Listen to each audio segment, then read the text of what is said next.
नमस्कार, मैं श्रवण नेचू। न्यूज़ार्थ मीडिया पर आपका स्वागत है। धरती बिछोना तो आसमान ओढ़ना, घंटे 2 घंटे चलने के बाद उचित स्थान पर बैठकर विश्राम करना, आपस में सुख दुख की बातें करना, विश्राम के बाद फिर कंधे पर बोझ से भरी सामान की गठरी रखकर आगे की चढ़ाई को पार करने का जुनून। करीब 72 किलोमीटर की पैदल यात्रा, ऊबड़ खाबड़ नुकीले पत्थरों से भरे ओत-प्रोत, कभी कभी ऊंचाई तो कभी गहरी खाई और ढलान, कभी पगडंडी से तो कभी सुरंग नुमा खतरों से भरे रास्तों में श्रद्धा का वो सैलाब गुजरता है तो मानो हम कलयुग नहीं, वापस त्रेता युग में एक अलग दुनिया में आ गए हैं। रास्तों के दोनों तरफ झाड़ झपाड़, न कोई जंगली जानवरों का डर और न ही जहरीले जीव जंतुओं की परवाह। सब कुछ भूलकर मन में केवल जय श्री राम का उद्घोष। शेखावाटी अंचल का एकमात्र तीर्थ स्थल लोहारघर, जहां हर साल भाती मास में बाबा मालखेत की 24 कोसी परिक्रमा दी जाती है, जिसमें करीब 7 से 8 लाख लोग शामिल होते हैं। 5 दिन चलने वाली इस परिक्रमा का समापन अमावस्या को सूर्यकुंड स्नान के साथ ही होता है। परिक्रमा मार्ग में 7 धाराएं बहती हैं, जिसमें लोग दर्शन करते हैं, जो लोहारगढ़, सूर्यकुंड के बाद किरोड़ी धाम, शाकंभरी माता, नागकुंड, टपकेश्वर महादेव, शोभावती, नीमड़ी की घाटी, रघुनाथगढ़, खोरीकुंड आदि स्थानों से होकर परिक्रमा लगाई जाती है, जहां लोग रात्रि विश्राम करते हैं। इस पूरे रास्ते में सैकड़ों स्थानों पर सामाजिक लोगों द्वारा चिकित्सा, पानी, भोजन की निःशुल्क व्यवस्था दी जाती है। इस बार अच्छी बारिश होने से परिक्रमा लगाने वालों की आंकड़ा 10 लाख से करीब बताया जा रहा है। यहाँ व्यक्ति की आध्यात्मिक ऊर्जा प्राप्त होती है और मन शांत रहता है, इसलिए आने वाले व्यक्ति नकारात्मक शक्तियों का दुष्प्रभाव नहीं पड़ता। मन सीधे भगवान से जुड़ जाता है। मंदिर में रहकर भगवान की आराधना व ध्यान करने से मन को आध्यात्मिक संतुष्टि प्राप्त होती है और ऐसे भगवान की आराधना के लिए आवश्यक माना जाता है। पूजा पाठ के बाद हम देवी देवताओं की परिक्रमा लगाते हैं, लेकिन कई लोगों के मन में यह प्रश्न भी उठता है कि परंपरा प्राचीन काल से चली आ रही है, इसके पीछे धार्मिक एवं वैज्ञानिक कारण भी छिपे हुए हैं। माना जाता है कि जब एक व्यक्ति उत्तरी गोलार्ध से दक्षिण गोलार्ध की ओर घूमता है, तब उन पर विशेष प्राकृतिक शक्तियों का प्रभाव पड़ता है। ऐसा माना जाता है कि देवस्थान की परिक्रमा करने से व्यक्ति के अंदर मौजूद नकारात्मक शक्तियां समाप्त हो जाती हैं। भगवान गणेश सभी देवताओं में सर्वप्रथम पूजनीय हैं। उन्होंने भी भगवान शिव और माता पार्वती की पूजा अर्चना के बाद परिक्रमा की थी। भगवान श्री कृष्ण की नगरी मथुरा में भी कृष्ण ने बाल लीला में गोवर्धन पर्वत को अपनी छोटी सी उंगली पर उठाकर ब्रजवासियों को इंद्रदेव के प्रकोप से बचाया था। इसी धार्मिक मान्यता के बाद गोवर्धन पर्वत के लाखों लोग परिक्रमा करते आ रहे हैं। अब तक की सबसे लंबी परिक्रमा नर्मदा परिक्रमा को कहा गया है, जिसका क्षेत्रफल 2600 किलोमीटर है। ये यात्रा तीर्थ नगरी अमरकंटक, ओम, कामेश्वर और उज्जैन से प्रारंभ होती है। इस परिक्रमा में कहीं तीर्थ स्थानों के दर्शन का सौभाग्य होता है। खास बात यह है कि नर्मदा परिक्रमा 3 वर्ष, 3 माह और 13 दिनों में पूर्ण होती है, लेकिन कुछ लोग 108 दिनों में ही इस कठिन परिक्रमा को पूरा कर लेते हैं।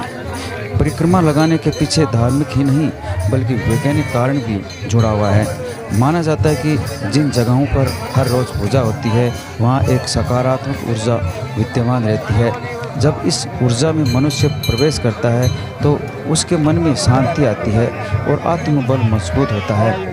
हिंदू धर्म में परिक्रमा का परम महत्व है। विज्ञान खोजता है कि क्या चल रहा है और चीज़ कैसे काम आती है।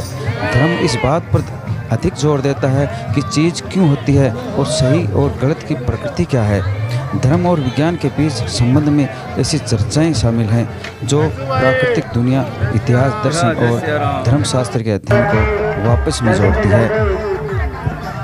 आपके मंच के माध्यम से आपको बताना चाहूँगा कि लोग बात ये सोचते हैं कि ये अंधविश्वास है। अंधविश्वास होता तो ये 5-6 लाख आदमी तो परिक्रमा थोड़ी देते। हमने 4 दिन पहले शुरू की थी परिक्रमा, यहाँ से लोहागढ़ से नाकर चले और उसके बाद में किराना घाटी आ गई, किरोड़ी घाटी आ गई, फिर में कोट बांध होते हुए और शाकंभरी, शोभावती से टपकेश्वर महादेव चले गए। फिर जो सबसे भारी जो आती है, चढ़ाई आती है, वो नीमड़ी घाटी आती है। निमड़ी घाटी से फिर रघुनाथगढ़ होते हुए और वापस से आज लोहागढ़ में स्नान करके जाएंगे। तो मैं आपके मंच के माध्यम से कहना चाहूँगा कि ये जो परिक्रमा कर रहे हैं लोग बाग, ये आदिकाल से बहुत सालों से ये चलती आ रही है और इसमें 5-6 लाख कम से कम आदमी, जिसमें औरतें भी हैं, आदमी भी हैं, और वो परिक्रमा देते हैं। इस बार जो ज्यादा भीड़ बढ़ी है, बता रहे हैं करीब 9-10 लाख लोग आए इस बार हैं। भीड़ ज़्यादा बढ़ी है। क्या कारण रहा है ज्यादा भीड़ होने का? पहाड़ों पर हरियाली, मतलब बरसात के टाइम पर होने से और भीड़ ज़्यादा बढ़ी है। और मतलब इसमें क्या बहुत आनंद आता है। इसमें बहुत सारे आदमी आते हैं, तो हर रिश्तेदारी के आदमी आते हैं, मिलते हैं और आपस में बात करते हैं, बड़ा आनंद आता है इसमें। और ये इसमें कमजोरी जो महसूस नहीं होती है, थकावट महसूस नहीं होती है, सब आराम से परिक्रमा देते हैं और बड़ा आनंद आता है। बहुत सारे रिश्तेदार वगैरह यहाँ मिलते हैं और सबसे अच्छी बातें करते हैं। क्या नाम है? अपन और ले लेंगे बाद में। और मेरा नाम श्री राम है, गांव ढाणी में जाऊँ, ग्राम सिंगनौर। मैं ये पहली परिक्रमा ध्यान दी है। इसमें मैंने देखा, पहले ये सुनते थे कि बूढ़े बुजुर्ग हमारे पीढ़ियों के में भी नाम चलता रहा कि वह परिक्रमा देने जाते हैं, लेकिन यहाँ आकर के मैंने देखा, मैं बताऊँ मैं अपनी कि मैं 1 किलोमीटर भी पैदल नहीं चल सकता था। तो यहाँ आने के बाद ये कम से कम 75 किलोमीटर मैंने परिक्रमा भी कर ली, लेकिन कोई थकावट नहीं है। और मेरे को तो ये लगता है कि पहले भी हमारे बुजुर्ग जो है ना, जो ये विज्ञान डॉक्टर, ऐसे डॉक्टर नहीं होते थे जो नाड़ी देखते थे और ये पौधों की जड़ी बूटियों से इलाज चलता था और इन्हीं से इलाज। तो मैंने तो ये सोचा कि भाई 5 दिन आपका कैसा बीता पहाड़ों में, जंगली जानवरों के बीच? मैंने जंगली जानवर तो कोई देखा नहीं, और ये पहाड़ों के जो ऑक्सीजन है ना, ये तो बहुत भरपूर ऑक्सीजन मिल रही है। और इन पहाड़ ये भी सुना कि पहाड़ों से ये दवाई बनती थी, आयुर्वेदिक दवाई जो पहाड़ों से हमारे जो वैद्य थे वो पहाड़ों से मंगवाते थे, उसकी दवाई बनाते थे। तो उन पेड़ों की जो ऑक्सीजन है ये तो बहुत ही अच्छी लगी, और इनसे मैं तो नहीं तो कोई दुख है नहीं, मान लो कोई मेरे पीड़ा है और आराम से फिर हूँ और फिर तो आ जाऊँ और फिर तो चलो जाऊँ। मांग तो कोई नहीं मांग के मायने जी 7 पचटकी से माल खेत की 7 पर मान लो पचटकियाँ का आगा धाम बनाएड़ा से आके मायने ना हो तो मान लो नाता जाओ, चलता जाओ, खूब आनंद आतो जाए। आप सुवारे ही मान लो रात ने रचा कल डावे ना, तो सुवारे उठता ना हो तो रात ने कौन चलिया, सुवारे ही मान लो 5 बजे चाल गा, 8 बजे थमगा, कना 7 बजे थमगा। अब दोपहरी के मायने मान लो मैं 10 बजे बैठ गा, तो 4 बजे तक मान लो तावड़ा पड़े तो कौन चालो जाए। थकान को नहीं है तार? थकान को नहीं हुए, थकान क्या की को नहीं हुए। आनंद भी आयोगे? आनंद ही आनंद आ रहे जमान तो सुख मिलो क्या? कोई सुख मिल रहा, दुख क्या को है? घर का याद है को नहीं आया थारा? घर का क्या याद है? आप तो कमावे खाए आराम से, माँ को जीव है, आराम से परिक्रमा जान मजा करा। तो परिक्रमा में जानो चाहिए? परिक्रमा देनी चाहिए? मन हुआ तो जानू चाहिए, जानू तो सबने चाहिए कि पुष्कर भी आप बाट दे कहे गुजर देवता मेरे कने आवे और मान लो ना हुए, और यो माल खेत भी आप बाट दे कहे कि पुण्य की पुण्य तो चाहे पत्तो नहीं करे, एक रोटी को कर भी मेरी जोत ले लेगी तो भी कदी में दुख को नहीं आवा दूँ।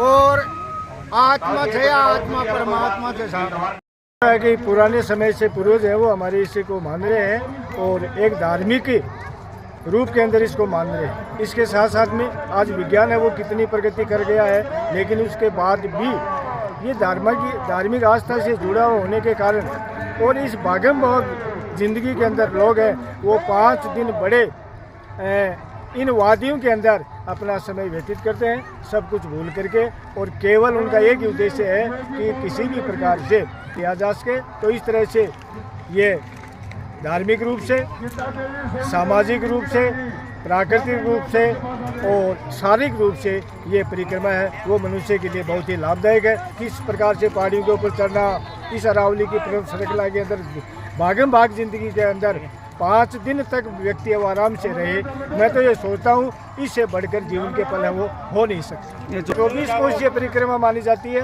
कम से कम 72 किलोमीटर मानी जाती है और आजकल तो चारों तरफ इसको रास्ते को थोड़ा सरकार के द्वारा भी अच्छा बना दिया गया है। तो मैं तो मानता हूँ कि कोई 80 किलोमीटर के लगभग ये परिक्रमा है और चारों तरफ मालखेत बाबा के इन अरावली की वादियों के अंदर नारे घूमते रहते हैं और लोग हैं वो बड़े समूह के अंदर यात्रा करते रहते हैं। किसी प्रकार की थकान नहीं होती है, एकदम से थका हुआ आदमी है वो भी इन पहाड़ियों के ऊपर आराम से चढ़ जाता है। उसके अंदर एक आत्मिक शक्ति इस प्रकार की आ जाती है, बाबा की मेहरबानी इस प्रकार की हो जाती है, आत्मिक शक्ति एक इस प्रकार की हो जाती है, किसी प्रकार की थकान नहीं होती।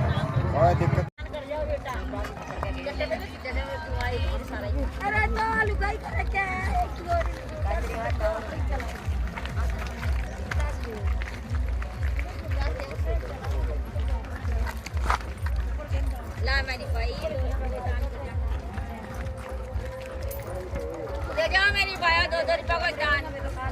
धर्म की मुट्ठी खोल बड़ी खोलेगी मेरी भाई। तेरा भाग है मेरी भाई, 1-2 रुपया का दान।